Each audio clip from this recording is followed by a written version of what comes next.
So hello, I'm back with another video और today I will talk about RSI. जब हम RSI के बारे में बात करेंगे, in RSI I will tell you how to use it as a reversal, retracement and breakout breakdown और कब मैं देखता हूँ कि retracement लेना चाहिए, कब I avoid it and wait for a consolidation using RSI. Price action will be main focus but RSI कैसे हेल्प करता है. Always remember that indicators are lagging except pivot points but I don't use pivot points. So lagging indicator में आपको price action को ही main रखना है and then we will look forward with the confirmation of RSI कि हमको trade लेना है कि नहीं. कितनी पार्ट्स में वीडियो बनेगा आई डोंट नो, एक ही वीडियो में बता दूंगा सब या दो बनेगी तीन बनेगी, वी विल सी दैट. हम प्रोसीड करते हैं. So my examples mainly would be on Nifty Bank Nifty and then we will discuss on some major stocks. So RSI, this is RSI indicator. अगर हम इंडिकेटर्स में जाएं तो यहाँ पे रिलेटिव स्ट्रेंथ इंडेक्स का इंडिकेटर है, डिफ़ॉल्ट इंडिकेटर है एंड ये मैंने प्लॉट करा है. और सो सेटिंग्स में RSI 14 लेंथ है, 20 EMA में यूज़ कर रहा हूँ और चार्ट जो टाइम फ्रेम है वो होगा डेली. जब मैं स्विंग की बात करूँगा और जब मैं इंट्राडे की बात करूँगा that would be 15. Then I will discuss कि मैं उसको 15 पे क्यों यूज़ करता हूँ इंट्राडे पे. लोग 5 में भी यूज़ कर सकते हैं और यू कैन यूज़ इट और सेम कॉन्सेप्ट पे आप यूज़ कर सकते हो but I use in 15 minutes. और 15 मिनट्स में यूज़ करने में प्रोज क्या है और उसकी कॉन्स क्या है ये भी हम डिस्कस करेंगे. एंड ये अपर बैंड 60 है, मिडल बैंड 50 है, लोअर बैंड 40 है. नाउ ये निफ्टी का इंडेक्स है और हम पहले मल्टी टाइम फ्रेम एनालिसिस करेंगे and then I will tell you how RSI is reacting to the high और लो जो हमने स्विंग है. सो RSI में तीन कॉन्सेप्ट बेसिकली होते हैं. एक होता है रिवर्सल, जब हम डाइवर्जेंस देखते हैं, जब इंडेक्स या कोई भी चार्ट लोअर लो या लोअर हाई बना रहा है बट एक lower high lower low RSI में नहीं बन रहा, then you get the opportunity to go long in the market क्योंकि RSI में स्ट्रेंथ दिख रही है. एंड वाइसा वर्सा जब हम डाउन ट्रेंड देखते हैं और ये एग्जांपल देखेंगे, मार्केट एक प्रीमियम जोन पे जा चुका है and notice we have got a higher high higher low. Market ने एक हायर हाई बनाया, हायर लो बनाया, हायर हाई बनाया एंड देन ब्रेक डाउन दिया. नाउ जब तक ये हायर हाई बन रहा था प्राइस एक्शन बुलिश है बट RSI में स्ट्रेंथ देखो क्या हो रहा है. इधर हायर हाई बना है but in RSI higher high नहीं बना. So we can expect a break down. और आप नेक्स्ट कैंडल देखो, एक ब्रेक डाउन आया है बुलिश बेरिश पिन बार के साथ, we are going down. But उससे पहले हमें कंफर्मेशन लेनी है किस चीज़ की, प्राइस एक्शन की. प्राइस एक्शन क्या कह रहा है, we are far from discount zone. कैसे, एक मेजर स्विंग बना यहाँ पे, अगर हम प्लॉट करें स्विंग पे कि मार्केट का प्रीमियम और डिस्काउंट जोन कहाँ है, सो हमारा बाइंग जोन रिट्रेसमेंट पे आएगा which is this level and हमारा प्रीमियम जोन यहाँ पे है और प्रीमियम जोन पे ही एक डाइवर्जेंस क्रिएट हो रहा है. So we can look for a selling opportunity जैसे ही एम पैटर्न बने. 4 आवर्स में जाऊँगा या 1 आवर में जाऊँगा, we have got a M pattern here. 15 minutes में देखोगे एक एम पैटर्न है. जब भी हमको लोअर टाइम फ्रेम में ट्रेड करना है we need a M pattern और a 3 drives pattern. 3 drives pattern क्या है, मैं रोज़ अपनी एनालिसिस में बताता हूँ कि जब भी मार्केट 3 टाइम रिजेक्ट करे और नीचे से जो ट्रेंड लाइन आ रही है वो ब्रेक हो जाए, सो समझ लो एक सेलिंग बहुत अच्छी आने वाली है. यहाँ पे मार्केट ने एक बार रिजेक्ट किया, सेकेंड टाइम रिजेक्ट किया. सेकेंड टाइम रिजेक्शन पे नॉर्मली लोगों को एम पैटर्न ट्रेड करना होता है, मार्केट आएगा. बट एम पैटर्न में या डब्ल्यू पैटर्न में एक दिक्कत क्या रहती है कि नीचे का जो स्विंग है, फॉर एग्जांपल 15 मिनट्स में एक ब्रेकआउट मिल चुका है. सो इन 15 मिनट्स यहाँ पे डिस्काउंट जोन है.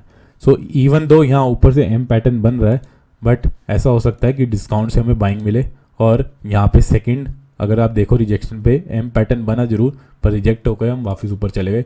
बट थर्ड टाइम जब मार्केट रिजेक्ट करता है और नीचे से जो ट्रेंड लाइन है वो ब्रेक कर देती है, सो सेलिंग बहुत अच्छी आती है. इधर सेकेंड हाफ में selling was very good. Intraday में 1:2 का टारगेट होगा ऑलमोस्ट. यहाँ पे हम SL लगाएंगे जैसे ही हमें रीटेस्ट मिला and we got an entry.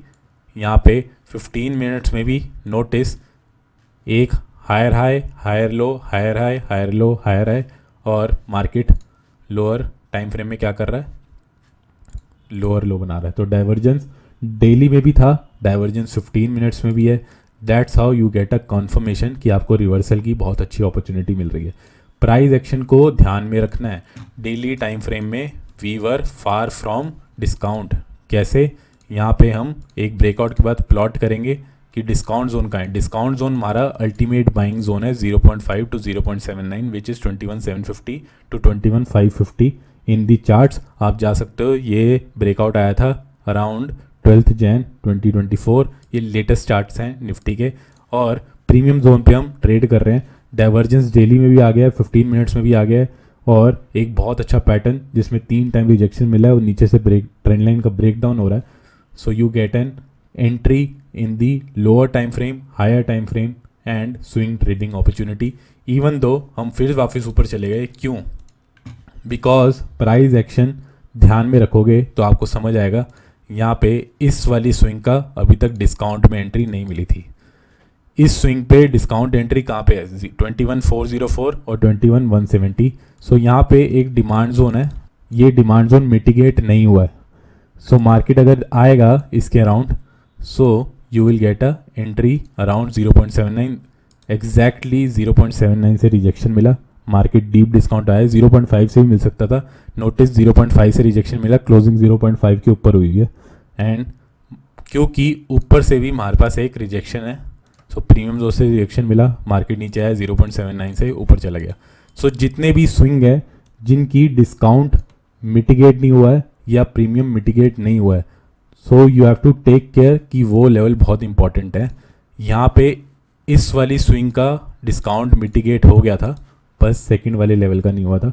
So ऐसे प्राइस एक्शन काम करता है। अब इस पॉइंट पे हमारे पास कोई डाइवर्जेंस नहीं है, पर लॉजिक क्या कहता है कि मार्केट डिस्काउंट पे आए तो वैसे ही ऊपर जाना है। You don't need a divergence, आपको बस ईएमए की कंफर्मेशन लेनी थी। And in daily time frame notice now, यहाँ पे एक नीचे मार्केट आ रहा है, so there is no divergence. Market यहाँ पे बुलिश दिखा रहा है बट आरएसआई स्ट्रेंथ नहीं दिखा रहा है। सो कॉन्फर्मेशन कैसे आएगी, जब मार्केट ईएमए का क्रॉस करेगा। जैसी मार्केट ने ईएमए क्रॉस करा तो स्विंग ट्रेडिंग अपॉर्चुनिटी मिलेगी। यहाँ पे बुलिश 3 कैंडल्स है, कॉन्टिन्यूसली मार्केट ने ब्रेकआउट दिया है, और ये लेटेस्ट ब्रेकआउट है। इधर किसी को एंट्री करने का इंट्राडे में मौका भी नहीं मिला क्योंकि मार्केट इतनी बुलिश थी, एक कॉन्टिन्यूस ट्रेंड को फॉलो किया है।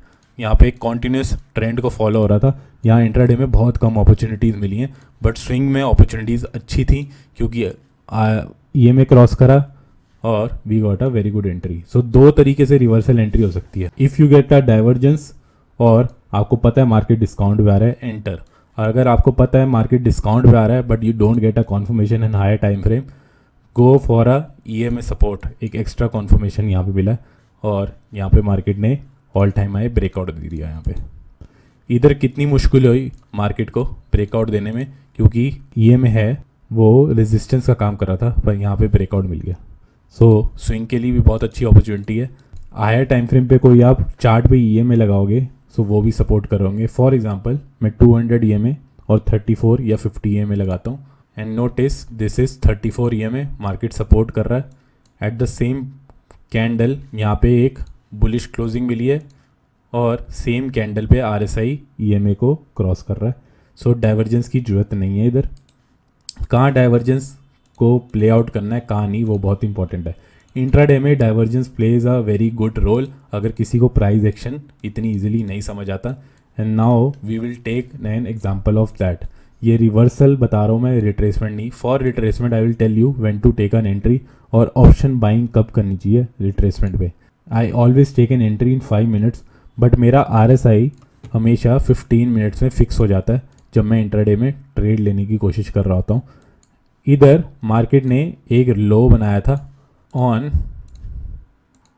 13 फेब एंड देन 14 फेब। तो ये एक मार्केट ने स्ट्रक्चर बनाया, एंड इसका अगर आप लो देखोगे तो ये वाला लो है, यहाँ पे मार्केट ने लो बनाया, एंड सेकंड लो पे मार्केट ने विक रिजेक्शन का ब्रेकडाउन दिया, बट आप नोटिस करोगे तो ये हायर लो है।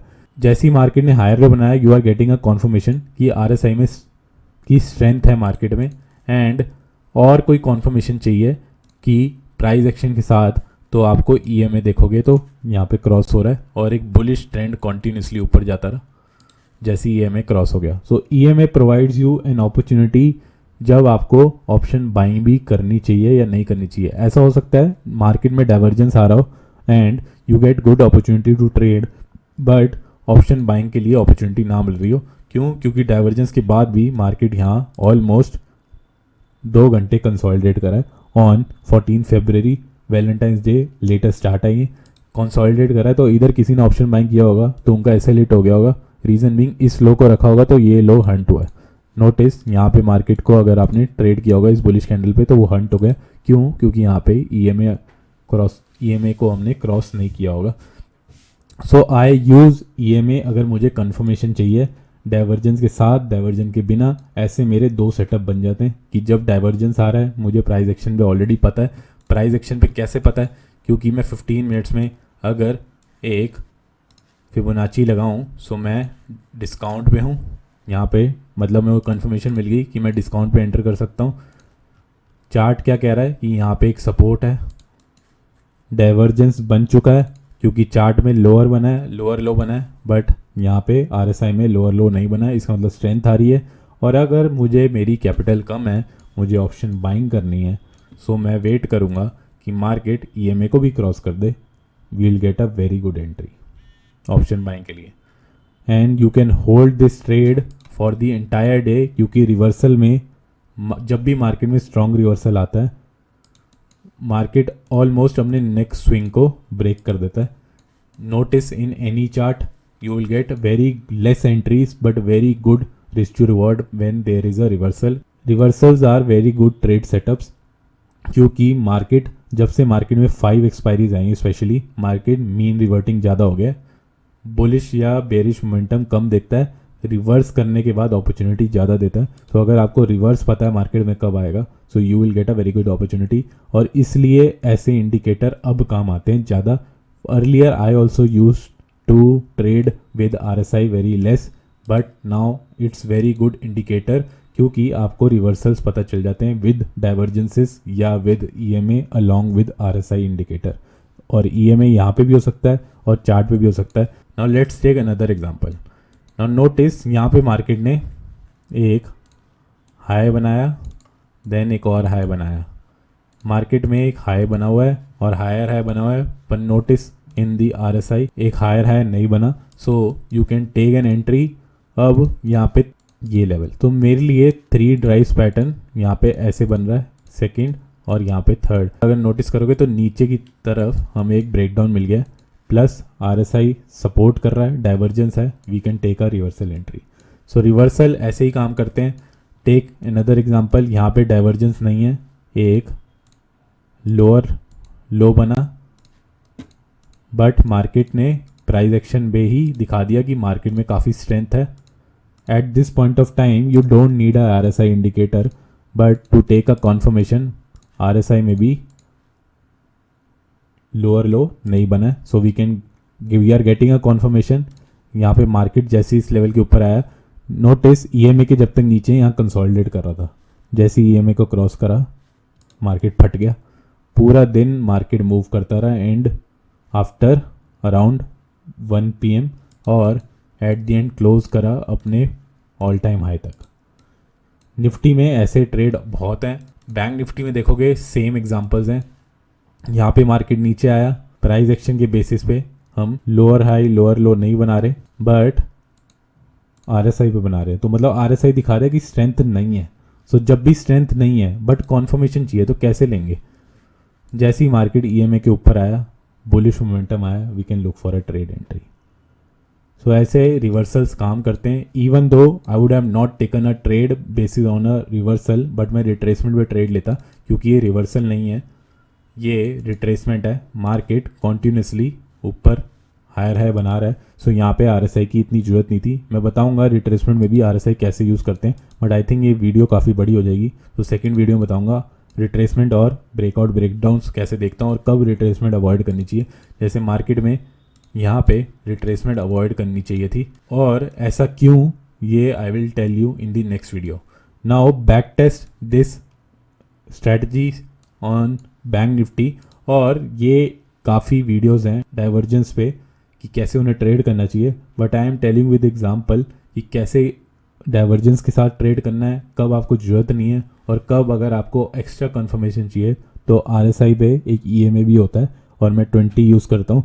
जब उसके ऊपर आए तो ऑप्शन बाइंग का सेटअप बहुत अच्छा मिलता है, specially for people with lower capital. आपको ऐसे पॉइंट पे पता होना चाहिए कि कब ट्रेड लेना है ऑप्शन बाइंग में, क्योंकि सबको चार्ट दिख रहा होता है कि कैसे मूव कर रहा है, बट वो कंफर्मेशन नहीं आ पाता क्योंकि मार्केट एक बुलिश कैंडल देता है और फिर साइडवेज हो जाता है, तो कंफर्मेशन नहीं आ पाता कि कब ऑप्शन बाइंग का सेटअप लेते हैं। At least you will get a confidence कि EMA भी साथ दे रहा है, और जब तक EMA में सपोर्ट कर रहा होता है तब तक मार्केट बहुत अच्छा मूव कर रहा होता है। And I use RSI in 15 minutes, this I am telling you. और इसका एक कॉन बता देता हूँ, बहुत इंपॉर्टेंट। 15 मिनट्स की कैंडल जब तक क्लोज नहीं होती, यहाँ पे RSI बहुत गलत इंडिकेशन दे रहा होता है, क्योंकि 5 मिनट्स में मार्केट दिखा रहा होता है कि हम बुलिश हैं, पर ऐसा भी हो सकता है कि 15 मिनट्स की कैंडल क्लोज ना करे। 5 मिनट्स में जब तक कैंडल क्लोज नहीं हो रही होगी, आपको दिख रहा होगा कि मार्केट या जो लेंथ है RSI की वो EMA को क्रॉस कर रही है।